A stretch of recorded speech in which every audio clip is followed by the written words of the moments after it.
Peace, kings and queens. I apologize, my beautiful people. I love you all. I just wanted to come and first just thank everyone for the support, whether that be here on YouTube, whether that be on Instagram or Facebook. I want to thank everyone who has reached out and sent me a message, reached out through text, any bookings, anything that you have done, to help me grow or just to provide encouragement to me. I just want to thank you for your support. So this video, all in all, what I just want to talk about is pretty much you, as always. But no, seriously, I wanted to come back and do this video because I wanted to talk to more so women and men, however you want to take it. But I want to talk to you about your energy, about being a feminine or masculine energy. Because I know a lot of us want to believe that we don't need our divine counterpart. Now, energies are interchangeable, and they're also it can be a masculine woman and a feminine woman, and then a masculine man and a feminine man, and then a woman and a man. So the energies are energies. It does not matter the gender. But what I wanted to say with saying that is, a lot of women, we don't even realize how jacked up or how dysfunctional or how toxic we are. A lot of the things that we are going through, or a lot of the things that we have gone through and overcome, could have been avoided if we tapped into our highest self. And that's one of the most important reasons why it's so good and essential to not only tap into your highest self, but also start with self-love. The reason why that type of stuff is so important is because so many of us experience so much toxicity in relationships that are detrimental to our mental, our emotional, and our spiritual. And even before we are allowed or have given ourselves time to move on and heal from a situation, a lot of women turn up and they're in another relationship, and then they're dealing with some of the same shit, and they're not understanding why they're dealing with the same thing. Until you fix the wounds that you're dealing with, you're going to continue to go into these situations, and your mind has already been programmed to tell you this isn't going to work out. Okay, you have already trained your mind that this man is that man and that man is this man, and we're going to keep going and keep going and keep going. And then it becomes to a point where you're like, you know what, I give up. Don't do that to yourself. What you really need to do is you need to first start with, like I said, self. You need to really sit there and you need to begin to reflect and not become or not put yourself in a place where you are who people told you are, like you are. And excuse my language for when I say this, but let's be real. Don't worry about someone saying you're a whore, you're a bitch, or, you're low, you're a gold digger, you're stupid, you should be in college, you should have had your degree, you should have did this, or you should have X, Y, and Z. Being in touch with your highest self, or connecting or aligning with your highest self, it don't have nothing to do with what the world can give you. It all starts in here.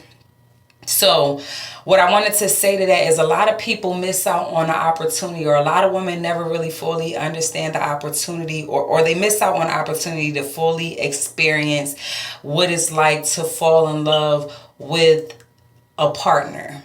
Not necessarily a man or someone, just your divine counterpart. Y'all are aligned, and you're aligning up with this person.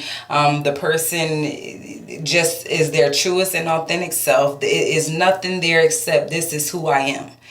A lot of women don't ever really experience true love, and the reason why they don't ever experience true love with the opposite, or whether it's, I'm just going to say the opposite energy to her feminine or masculine energy, the opposite to that. The reason they never experience it is because they don't even know their self. They don't even love themselves. And a lot of women, believe me, they tell you day in and day out that we love ourselves, or we're whole, or we're complete. When in all actuality, you're not even you're not even 3/4 there. Like, you're not even halfway there. It's just like you're trying to train your mind to believe that you are you're overcome some things.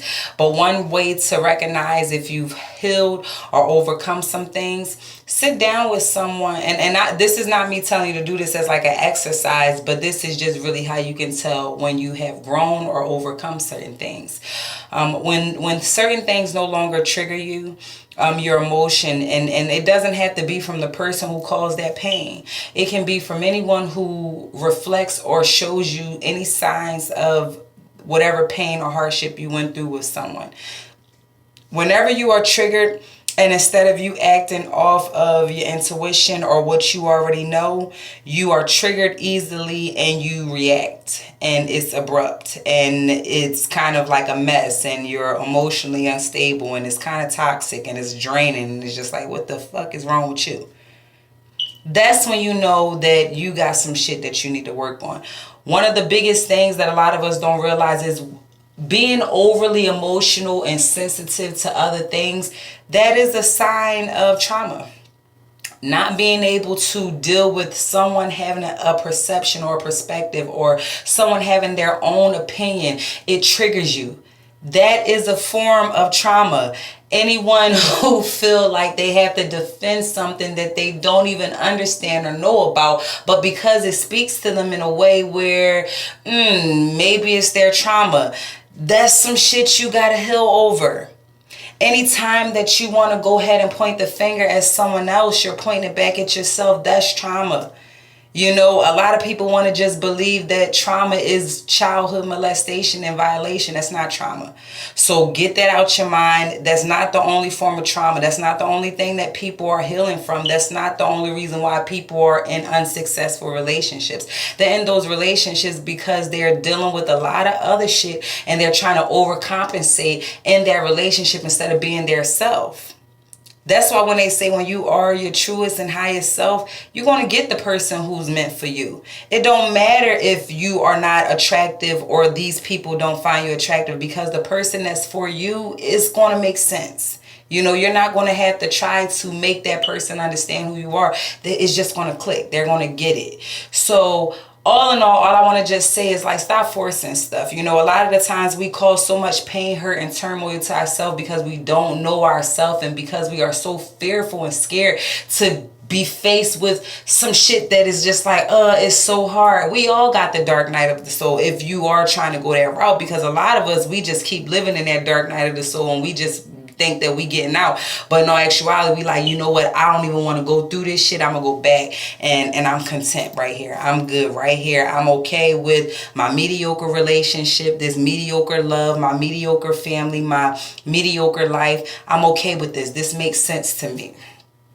Push through it. You know, if you really want to experience something that you have never experienced, and it has nothing to do with the opposite sex, it just has to do with you internally. If you want to experience some things that you never experienced before, I challenge you to really wake up the beast in you. And what I mean is just like really look in the mirror, really do some self-reflecting, and really realize that you are a hot ass mess. And that's where it starts. That's where it starts, and that's where that wheel starts to turn. And that's when you start to view things differently and your perception starts to change and you understand things a lot better. And it's just like, damn, I am love, I am light, I'm beautiful, I'm strong, I'm smart, I am wisdom, I'm a wife, I'm love, I am peace, I'm understanding, I'm overstanding, I'm confident, I'm strong, I'm able to speak, I'm able to manifest everything that I want. I can have, I am power. You speak that shit over yourself and you believe it. How come when we were, and I'm going to draw this video out because this is what's been coming to me, and it's been like, say it, say it, say it. And I just been like, all right, give me a chance. I got to get in front of my phone. I got to go ahead and make this video, and I'm going to make it, and whoever is for, they going to watch it fully through. Whoever is not for, then you either left already or you still rocking with me. But what I want to just say is, how come when we were little girls or when we were young girls, and I'm not sure as far as boys, because I was the female that I didn't really, people didn't understand me when I was a little girl, especially girls. A lot of girls used to think that I was something that I wasn't, because a lot of the guys enjoyed hanging around me. And I think that was because I was a lot more in touch with my masculine side, my masculine energy, than I was with the feminine side. So that I really couldn't connect with girls on that level. And then the older I get, the more and more I understand and things make sense and, yada, yada. But how come when we are young ladies or when we're younger, we listen to our intuition? And we know that we do, because a lot of the times, or a lot of the sentiments that we'll say or that we've said is, well, damn, my intuition told me not to do that. Or I'm just going to go with my intuition. Or I don't know because I feel like I shouldn't do that. Or, I'm just not going to do what my intuition said is wrong. How come we were confident enough at 15 and 16 to listen to the voice inside of us say don't do it, but at 29, 30 we're too scared to listen to that voice inside of us that says don't do it or go for it? How come we're so in competition with our masculine energy? How come we can't just accept the fact that we both need each other to pretty much to exist, I guess, like it's just that balance. And I feel like because some women don't want to find that balance, they let that masculine energy overcompensate or overcome the feminine. And then that's where we have a lot of women. And now I'm not talking about lesbian women. I'm talking about the women that are women, but they have the mindset of a man. Because trust me, lesbian women, they know that they're women and they understand that they're lesbians. So that has nothing to do with it. It just has to do with the fact that it's some women out here that really believe that they were born to be something other than who they are. And even if you decide to, change the gender of who you are, you still have that energy inside of you, whether it's feminine prominent or masculine prominent, you still have that energy. And it's just to the point where a lot of feminine energies are trying to be in competition with masculine energies, and then it just is like a big fire. It's just like a big fire. Everyone is in competition with everybody, and no one wants to be the balance for each other so that we can do the shit that we got to do. Because all in all, what I'm starting to realize is that we are all sent here in purpose, on purpose, and we have a mission to do. Okay, now whether some people's were cut short because they lived or they served their purpose, because we all have one, we all signed a contract before we incarnated into this life.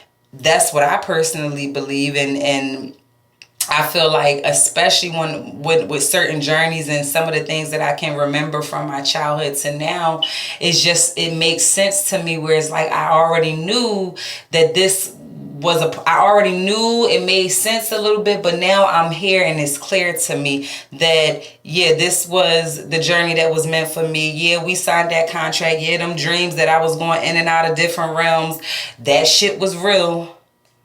I didn't understand it at that time, but that shit was real. And the partner that was beside me, that was real, regardless if it had a face, or when they say things like you're born here and you're born here with a twin. And you eventually find out how they used to make it seem was that we were born here with a twin or someone that looks like us, and then we come back together before we die or whatever. That was like the short, brief story when I was a child. But in all actuality, you're born with one soul. You have one soul. You're incarnated into this lifetime.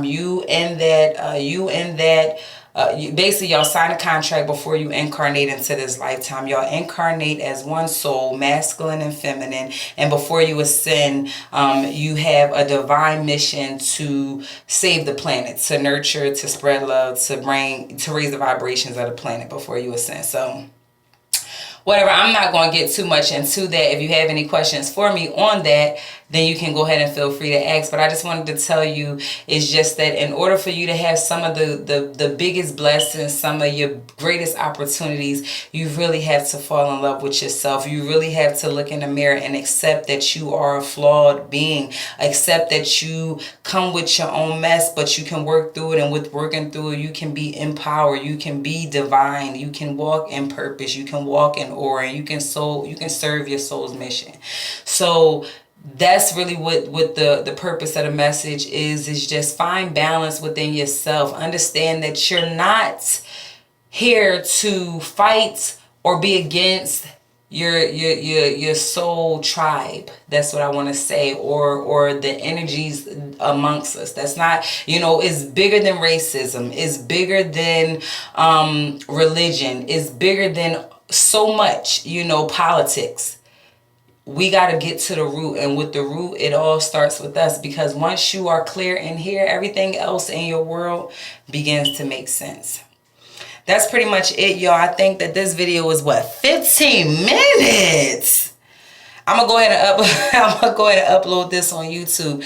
Again, I do want to thank anyone who has stayed with me this long to watch their video. I hope that you do like, share, comment, and subscribe. And then if you are on YouTube, just go ahead and check out my Instagram page. It is peace_love_Kara. I would greatly appreciate it. But I am going to get back into posting my frequent videos or my daily posts up there. Within the next week or two, I'll get back in the flow of that. But if you are on Instagram, which I'm sure they disrespectful over there, but if you're on Instagram and you watch this video through, then just go ahead over to my YouTube channel, Peace Love Kara, no underscore. And just check me out there. And then on Facebook is Motivational Woman, but I will go ahead and leave all the information down in the description box. And y'all, that's it, y'all. Peace, love, and light.